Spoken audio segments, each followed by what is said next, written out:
행복한 미래 정용실의 뉴스 브런치.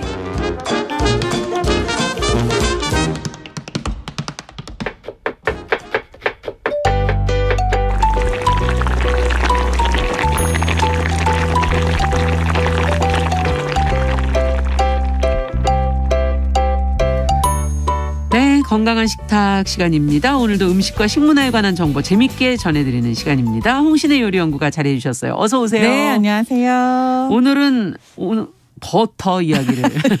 이게 왜 머뭇거리십니까? 어떻게 발음해야 되나? 아, 그렇죠. 느끼하게 발음해야 되나? 아니면 한국식으로 발음해야 벌어. 되나? 네. 그러면 못 알아들으실 것 같아서. 근데 이게 방송으로는 괜찮을지 모르겠지만 옛날에는 한참 빠다라고 얘기를 많이 했잖아요. 예. 근데 이게 와닿는 세대거든요. 저는. 이게 버터도 사실 나중 또 저랑 또 같은 세대. 밥에다가 그거 옛날에 이렇게 사각으로 되어 있는 거 한쪽 얹어가지고. 저는 거기다가 오이지. 네. 아우, 저보다 확실히 언니시군요. 여름에는 그거 얼마나 맛있는데요. 저희는 무조건 간장에다가. 네, 그리고 그 깍두기 있지 않습니까? 사실 저는 버터가 아니었구나. 마가린이었구나. 아, 마가린 세대십니까? 마가린에다가 오이지. 네, 버터하고 마가린 차이도 사실 말씀을 드리자면은 이게 뭐 이런 게 있어요. 생크림도 마찬가지인데 동물성, 식물성이에요. 우리가 식물성이 조금 더 건강에 좋다 그래가지고 요즘에 굉장히 많이들 찾고 계시지만 기름의 경우는 조금 다릅니다. 그래서 이게 생크림도 마찬가지로 동물성 생크림, 그러니까 원유를 가지고 만든 우유를 가지고 만든 게 생크림. 조금 더 풍미가 있고 좋고요. 그리고 버터도 마찬가지지만 마가린 같은 경우는 원유 자체가 우유가 아니라 식용유죠. 그러니까 이게 식물성 기름을 갖다가 버터의 풍미, 그러니까 버터의 모양새를 갖출 수 있게끔 탁 뻥튀겨서 만드는 거기 때문에 그런 질감을. 그래서 어떻게 보면은 그냥 기름을 섭취하는 건데 기왕이면 풍미도 좋고 그리고 또 영양학적으로도 조금 더 우수한 동물성 기름을 먹는 게 더 낫다. 약간 이런 느낌의. 이거는 기름에서는 좀 또 다르군요. 그렇죠. 네. 식물성이라고 해서 100% 다 뭐 좋은 건 아니다라고. 그러네요. 공정 과정에서의 문제지 사실 기름 자체가 나쁘다는 건 절대 아니에요. 네. 예. 그럼 요즘 트렌드부터 좀 살펴보죠. 요즘에 왜 버터를 골라오신 겁니까? 오늘 주제로. 이게 제가 무슨 트렌드인가 보죠, 요즘에? 그렇죠. 이제 제가 곧 반백살을 살지 않습니까? 예. 누가 들으시면 100살인 줄 아시겠어요. 근데 어렸을 때부터 꾸준히 버터에 대한 경험과 이야기를 들어봤지만 요즘처럼 이렇게 사방에서 모두 다 버터 이야기를 하는 그런 시즌은 없었던 것 같아요. 그런가요? 한때 과자. 그렇죠. 옛날에 이제 버터가 들어간 버터랑 같이 들어간 과자 바삭한 게 있었고. 근데 이제 이게 어떤 트렌드로 하나에 국한될 수 있었지만 지금은 뭐 어떻게 사방에서 나오는데? 뭐 저희는 버터에 밥도 뭐 비벼 먹고 이런 정도로 얘기했지만 지금 이것뿐만이 아니라 뭐 과자류 그리고 음식뿐만이 아니라 무슨 주류. 주류? 네. 주류는 무슨 말입니까? 못 들어보셨습니까? 못 들어봤습니다. 버터 맥주? 못 들어봤어요. 이게 사실 정확하게 말씀드리면은 버터 맥주가 상품명은 아니기 때문에 여기서 말씀을 이렇게 드릴 수 있어요. 이게 프랑스어로 버터를 뜻하는 베르로 해가지고 맥주를 만들어요? 네. 아니 그럼 버터가 들어가 있다는 얘기예요? 이게 버터 맛이라는 향이, 거예요. 그러니까 총 4종류가 있는데요. 버터 향이 들어간 게 한 종류가 있고 나머지는 사실은 버터랑은 상관이 없습니다. 한 개만 향이 들어가 있고. 그렇죠. 네. 근데 이름을 안 그렇게 들어보신 거, 그러니까 안 드셔보신 거죠? 그렇죠.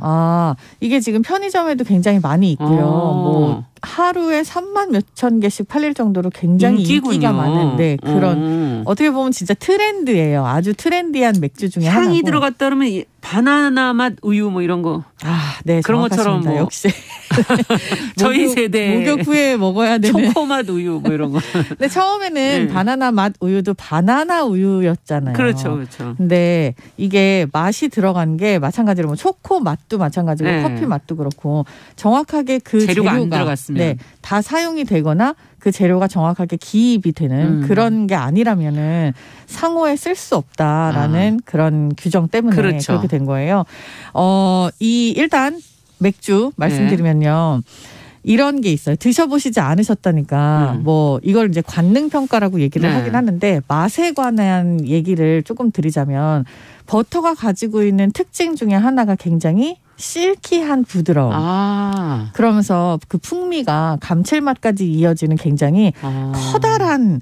근데 이 커다랗다는 게 또 약간 느낌이 원형이에요. 둥글둥글한 커다란 어떤 풍미를 가지고 있잖아요. 그러네요. 그게 딱 입에 넣으면은 터질 듯이 만족스러운 굉장히 입이 꽉 차는 것 같은 그런 느낌이 그쵸. 있는. 그러면서 고소하기도 하고. 그렇죠. 그 고소함. 그래서 요 지방 맛을 사실은 또 뭐 제6의 맛이다 뭐 이렇게 얘기를 하기도 할 정도로. 근데 이게 술이랑 만났을 때, 그러니까 안주로서가 아니라 술 자체의 이런 맛이 술이 부드럽고 실키하고 이런가 보죠. 그러면 그래서 이렇게 해서 디자인이 된 술이라고 해요. 이 술이 실제로 버터를 넣었냐 그건 아니거든요. 그렇군요. 술 제조 공정 과정에 기름이 많이 함유가 되면은 술이 어렵죠. 기름이 막 둥둥 뜰고. 네. 술이 안 되죠. 네. 그렇기 때문에 이거는 그냥 버터가 들어갔다라기보다는 버터의 느낌을 주는.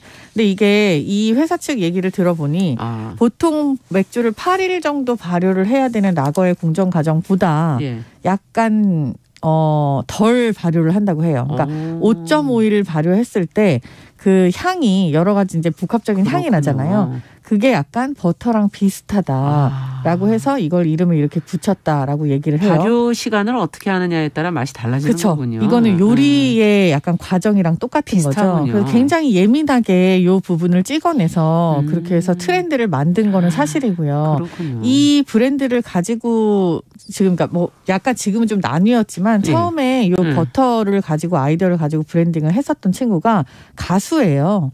우리나라예요? 네, 우리나라 사람이고 가수 그 어반자카파의 박용인 씨라는 가수예요. 그러니까 굉장히 먹을 걸 좋아하고 보다. 먹을 거 전반적으로 엄청 좋아합니다. 그래서 처음에 초반에 저랑 수염식회를 같이 진행을 했었던 그런 친구인데 뭐 정말 시도를 많이 해요. 외식업계에서. 언젠가는 뭐라도 하나 터질 줄 알고 있었다라고 누구나 얘기할 정도로. 많은 시도를 했기 때문에. 많은 시도를 하다가 본인의 고집대로 이걸 처음에 다들 의견을 물어봤을 때 이거 힘들 것 같은데라고 다들 조언을 했어요. 그렇군요. 외식업계에서 이게 잘 될 거라고 아무도 예측을 못한 게 버터의 시대는 있었지만 계속 꾸준히. 예전이었죠. 좀 그렇죠. 사실은. 이 버터 자체 원물을 가지고서는 무엇을 할 수 있냐.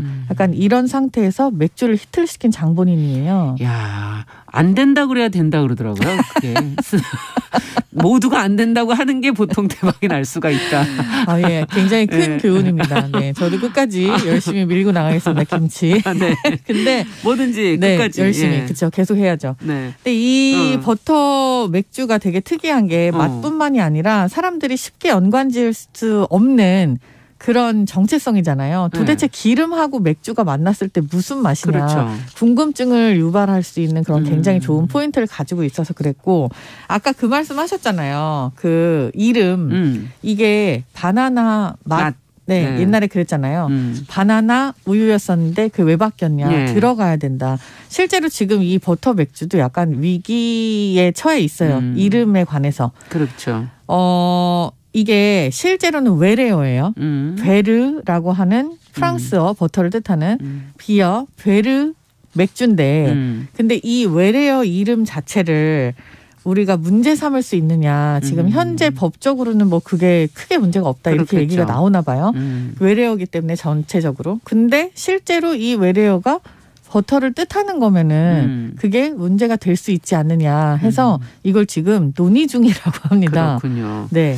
근데 앙버터라는 것도 한동안 빵 사이에 팥하고 버터하고 이렇게 넣은 거. 요즘에는 뭐 웬만한 빵집에 다 있더라고요. 그렇죠. 떡에도 요즘에 가끔 앙버터가 들어가 있는 경우도 본 적이 있고 이게 생각지 못한 조화잖아요. 버터하고 팥하고. 가지고 있는 약간 쌉싸름한 맛이 있잖아요. 근데 그 맛 때문에 팥을 싫어하시는 분들도 계신데 버터가 가지고 있는 부드럽고 단맛이 있잖아요. 이 두 개가 약간 보완이 되는 것 같아요. 그렇더라고요. 그리고 특히 팥 같은 경우에는 약간 껍질이 씹히는 그런 질감도 까실까실한 있고. 느낌도 그쵸? 있는데. 그것 때문에 뭔가 입안에 뭐가 남아있을 때 버터가 부드럽게 씻어내려가주는 그런 보완 작용을 하는 것 때문에 두 개가 굉장히 잘 어울리는 재료다라고 여겨진 것 같아요. 일단 이거는 처음에 일본에서 만든 조합이 맞고요. 이 앙이라는 게 그 팥 앙금? 그쵸, 앙금을 얘기하잖아요. 요거에다가 버터를 보완작용을 시켜서 뭐 빵이라든지 소스라든지 이런 데 같이 섞어서 사용을 했었던 거.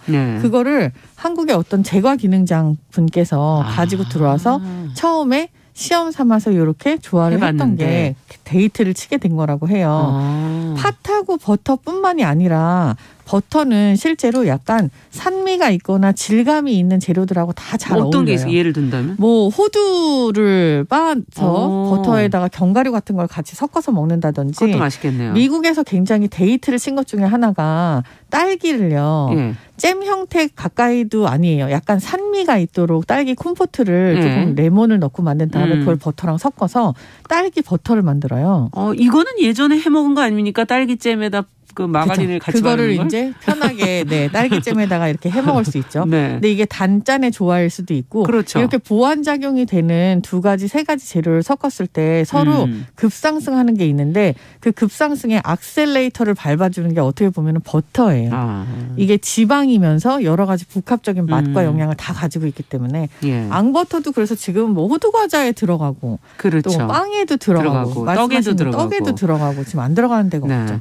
자, 이제 마무리해야 될 시간이 다 됐습니다. 1분 남았습니다. 정리를 좀 해 주시죠. 오늘 다 못할까요? 어떻게 해야 될까요? 다 못할 것 같은데 지금 다음 주까지 가야 될 것 같습니다. 지금 버터가 어떻게 만들어지는지 사실 지금 오늘은 좀 트렌디한 그런 버터 이야기만 했지만 했어요, 지금. 버터가 어떻게 만들어지는지 그리고 실제로 고대 시대 때부터 버터가 먹어지고 먹었고 있잖아요. 역사. 한국의 조선 시대에도 버터가 있었어요.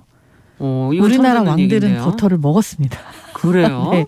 이런 커피를 드셨다는 얘기는 들어봤는데. 커피 그때 고종 때문에 커피가 왕실에서 유명했다는 얘기가 있었죠. 많이 나온 얘기지만. 근데 버터는 그 훨씬 이전부터 있었기 때문에 이 재미있는 이야기를 그럼 다음 시간에 계속 이어가도록 하겠습니다. 무염버터, 가염버터 이 얘기도 좀 해달라는데 그것도 다음 시간에. 네네 그럼 다음 좀 시간에 챙겨서 무염버터, 가염버터 얘기하도록 해주시기 하겠습니다. 바랍니다. 네, 건강한 식탁 버터 이야기 다음 시간까지 이어가겠습니다. 홍신의 요리연구가 함께했습니다. 감사합니다. 정용실의 뉴스 브런치 월요일 순서도 같이 인사드립니다. 저는 내일 11시 5분에 다시 뵙겠습니다. 안녕히 계십시오.